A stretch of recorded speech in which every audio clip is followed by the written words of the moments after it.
Salut tout le monde et bienvenue sur Montrez-moi, je suis Joho et aujourd'hui j'ai sorti une boîte à montres pour vous présenter 6 montres absolument fantastiques ou plutôt 6 montres atypiques. Alors déjà notez tout ce que je vais vous présenter parce que à la fin de vidéo j'aimerais quand même avoir votre avis. Est-ce que ces montres sont beaucoup trop étranges, beaucoup trop atypiques pour vous ou si au contraire franchement elles vous parlent? Allez, j'attaque tout de suite avec la toute première montre qui est une Atelier Jalabert que vous voyez ici. Alors Atelier Jalabert, c'est une marque franco-belge, j'ai eu l'occasion d'aller les voir dans leur studio, c'est vraiment une toute petite marque, et d'ailleurs c'est l'unique montre pour l'instant qu'ils ont sorti pour le moment, et cette montre est inspirée de la fameuse Aston Martin DB5.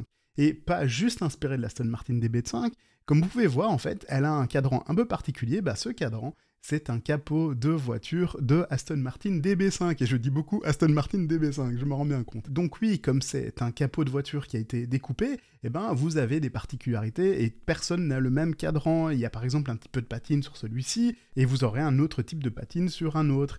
Et ce qui est assez cool avec cette montre, c'est qu'on a d'autres petites touches qui rappellent à la fameuse voiture, par exemple la grille ici, qu'on a à 12h et à 6h, qui est gravée au laser. On a un genre de guilloché, mais qui rappelle beaucoup la grille de la voiture. Et puis aussi, sur ce modèle-ci, on a le jour au-dessus. Franchement, c'est une chouette petite montre. Ça vraiment, ça rappelle, c'est pour les fans de l'Aston Martin DB5. C'est vraiment ça, donc c'est une petite marque, et je me doute bien que bientôt, ils vont nous sortir d'autres... on va dire montre hommage à d'autres voitures qui seront top. La prochaine montre que je vous présente, c'est une Mr. Jones A Perfectly Useless Afternoon. Donc petite montre très sympathique avec une particularité incroyable, il n'y a pas d'aiguille sur le cadran, mais plutôt une piscine avec un petit canard et un bonhomme sur une bouée. Alors c'est une montre vraiment sympathique qui fait que 37 mm de diamètre et 18 mm pour le bracelet, donc vous allez pouvoir mettre plein de types de bracelets différents pour l'été, ça va être vraiment top. Et c'est vraiment ça en fait, c'est une montre pour l'été, une montre pour aller à la piscine, une montre pour se prélasser au soleil. Il y a juste un petit truc dommage avec cette montre-ci, c'est que finalement, même si c'est une montre pour aller à la piscine, elle fait que 5 ATM, donc 50 mètres de résistance à l'eau. Ça va aller, vous pouvez aller faire de la plongée, mais n'allez pas faire des sports extrêmes nautiques, c'est un truc comme ça. En tout cas, ce qui est sûr, c'est que c'est une montre qui me parle vraiment beaucoup, je la porte fréquemment, mais même très fréquemment en fait en ce moment, parce qu'avec le soleil, ça fait un reflet, enfin on a vraiment envie d'avoir l'impression d'avoir une piscine dessus. La particularité en tout cas des montres Mr. John Watch, c'est que toutes les montres sont un peu différentes. En fait, toutes les montres sont faites par des artistes différents. Ce cadran, par exemple, il a été fait par un artiste belge, Christophe Devos, et c'est à peu près le cas pour toutes les montres Mr. Jones. Alors, pas à chaque fois le même artiste, non, mais plein d'artistes différents, et regardez sur leur site, vous allez voir, il y a forcément un truc qui vous parle. Alors oui, c'est une montre pas très chère, c'est une montre à quartz, mais c'est aussi parfait, en fait, on se prend pas trop la tête, et honnêtement, une montre comme ça dans sa collection, je trouve que ça va bien. Et tant que je suis ici, je vous montre vite fait mes nouveaux posters, ma Seiko SKX 007 et 009, plus ma Tudor Black B58, et ça vient de The Watch Printer sur Instagram. La prochaine montre que je vous présente, c'est une Hasta la Vittoria de Restrepo Watch. Alors Restrepo Watch, un vrai personnage, j'ai eu l'occasion de discuter avec Federico, qui est un designer depuis plus de 30 ans, qui a fait énormément de trucs au niveau design. N'hésitez pas à aller vous renseigner sur lui, il est vraiment top. Cette montre, elle est un petit peu particulière, elle est ellipsoïde, c'est une ellipse quoi. Design très particulier, il y a plein de choses sur le cadran, il y a plein de couleurs, et ça fait penser un peu à la fête, un petit peu au Mexique, ça fait penser à plein de choses, Che Guevara et Simon Bolivar, mais c'est vrai que c'est assez cool. Alors cette montre, il faut l'aimer ou pas l'aimer, ça je ne sais pas, c'est particulier, je me rends bien compte que tout le monde n'appréciera pas ce design de montre-là, mais ce que je peux vous dire, c'est que la qualité est top, et puis ça se porte super bien. J'étais très surpris, j'ai vraiment adoré, et très confortable la montre. Alors, un autre truc à savoir sur cette montre, c'est qu'elle a un cadran en émail, elle a une réserve de marche, les jours de la semaine, la date complète, c'est vraiment sympa, il y a plein de choses, et le mouvement, c'est un mouvement Miyota. C'est pas que des mouvements Miyota là-dessus, c'est aussi par exemple des mouvements chinois, des mouvements suisses, et d'ailleurs, Federico le dit, c'est une marque multiculturelle, il le met comme ça en slogan Bogota, Paris, Shanghai. Il utilise ce qui est nécessaire. Par exemple, vous avez un chronographe, le chronographe, ça sera avec un Valjoux suisse. Et d'autres mouvements seront peut-être des mouvements japonais ou chinois. En tout cas, ce que j'en pense, c'est qu'elle est top. Ça me fait plaisir que vous soyez là, n'hésitez pas à mettre un petit like, je vous le demande pas si souvent que ça, mettez un like dans la vidéo si vous aimez bien, et surtout les 2 dernières montres, elles vont être absolument fantastiques, c'est complètement fou, vous avez jamais vu ça, je suis presque persuadé. Allez, la prochaine montre, c'est une Terra Cielo Mare M13, et elle vient Une petite pochette cuir italienne. C'est vraiment ça, c'est le cuir italien, c'est absolument dingue. Même le bracelet, incroyable. Alors, Terra Cielo Mare, je ne sais pas si vous pouvez le voir ici, oui, je vous la mets comme ça. Une marque en fait qui a débuté dans les années 2000 et qui ont commencé à produire des montres en Italie qui étaient assez haut de gamme, hein, qui coûtaient plus de 2000 euros, qui ont été repérés par l'acteur Brad Pitt, mais ça on peut pas le dire. D'ailleurs, ils ont sorti une version de leur montre qu'ils ont appelée la BP pour Brad Pitt, mais ça, il faut pas le dire, parce que c'était pas sponsorisé. Aujourd'hui, je vous présente celle-ci, cette M13, qui est inspirée, en fait, d'un fait historique italien, comme à peu près toute montre chez eux, hein. Par exemple, ici, je vous montre la Toponie,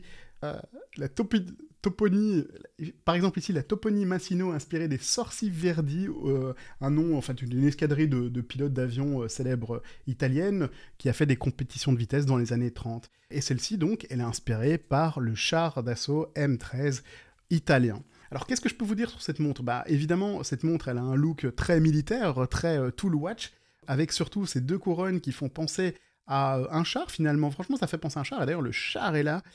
J'aime beaucoup le fond de boîte aussi, assez sympa. Ça a l'air d'être une montre absolument solide. Terra Cielo Mare, si vous ne connaissez pas, je vous mets un lien en description. Celle-ci est vraiment très très lourde, elle est assez grosse. Attention, je vais vous montrer un truc un petit peu particulier. C'est une Spinnaker gigantesque qui a 25 mm d'épaisseur. Oui, alors ici c'est la Spinnaker Picard, donc une montre très très étonnante. C'est une montre, alors je n'arriverai pas à vous la montrer, hein, ça. C'est une montre de plongée ultra grosse avec un énorme saphir comme ça bombé, comme ça fait presque une boule dessus. C'est une montre de plongée qui va jusqu'à 1000 mètres de profondeur, donc sans ATM, sans fucking ATM, c'est assez impressionnant. Beaucoup de luminescence dessus et un verre qui transforme complètement le cadran, c'est même très particulier. Normalement, ça fait un effet loupe pour que ça soit beaucoup plus lisible. Bon, moi, je suis pas à 100% sûr. Mais bon, c'est une vraie montre de plongée. Alors, elle est pas si lourde que ça. Je faisais une petite blague, hein. La vérité, c'est qu'en fait, elle est même assez légère parce que c'est en titane. Et donc, oui, c'est une grosse montre méga solide. Alors, waouh, je vais essayer de la mettre sur mon poignet, vous allez voir. Waouh, c'est quand même sérieux. C'est pour exprimer votre personnalité, montrer que vous voulez vraiment un outil de plongée et pas une petite montre rigolote qui est...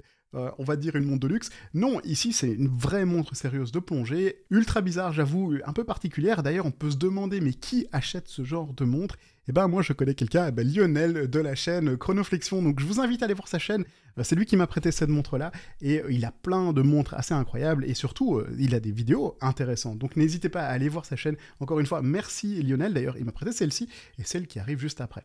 Qu'est-ce que je peux vous dire sur cette montre? À part le fait qu'elle a un look tridimensionnel avec une espèce d'énorme loupe méga impressionnante, elle a aussi un bracelet qui est résistant à l'eau. Parce que oui, vous pouvez vous dire, mais bordel, c'est une montre de plongée, pourquoi est-ce qu'elle a un bracelet en cuir? Normalement, celui-ci, il est résistant à l'eau. Alors, je sais pas trop comment ça fonctionne, mais voilà, théoriquement, vous pourrez presque aller plonger avec ce bracelet en cuir. Le mouvement dedans, ça ne rigole quand même pas, c'est Spinnaker et ils ont mis un Sellita SW200. Est-ce que c'est vraiment trop gros? Est-ce que c'est pas juste énorme sur un poignet? Qu'est-ce que vous en pensez? Est-ce qu'elle vous parle ou est-ce que c'est vraiment trop particulier?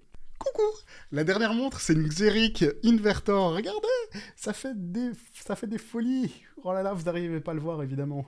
Mais ça fait vraiment des folies. C'est une montre étonnante, en fait, où le rotor est par-dessus. Alors, c'est pas les uniques montres qui font ça, mais c'est vrai qu'on voit pas beaucoup de marques faire ce genre de choses. C'est pas juste un mouvement à l'envers. Même si c'est un mouvement Miyota là-dedans, ils ont quand même dû le trafiquer pour que les aiguilles tournent dans le bon sens. Alors oui, je sais pas si vous avez remarqué, mais les heures sont indiquées par des flèches sur les côtés, et ça fait vraiment très steampunk. Cette montre est ultra particulière, mais j'avoue qu'il y a quelque chose que j'aime beaucoup, c'est le bracelet. Alors, les bracelets, ça reste important, hein. Moi, je sais qu'on parle d'abord, avant tout, de montre, mais les bracelets d'une montre, c'est quand même important. Ce type de bracelet, j'avais rarement vu ça. C'est un bracelet en cuir, mais avec, je sais pas, une ondulation ici au niveau des attaches. Ça envoie du lourd et ça fait très steampunk. Ce que j'aime vraiment beaucoup ici, c'est la luminescence. Elle est ultra lumineuse, c'est vraiment parfaite. Si vous allez en boîte de nuit, tout le monde va vous remarquer, ça va tourner, ça fait un spinner comme ça sur le poignet. Je sais pas ce que vous en pensez. Moi, j'aime vraiment beaucoup. Et elle est vraiment top.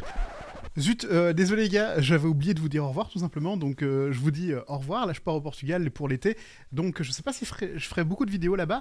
En tout cas, passez un bon été à vous tous, hein, passez un bon mois d'août, et moi je vous dis à bientôt.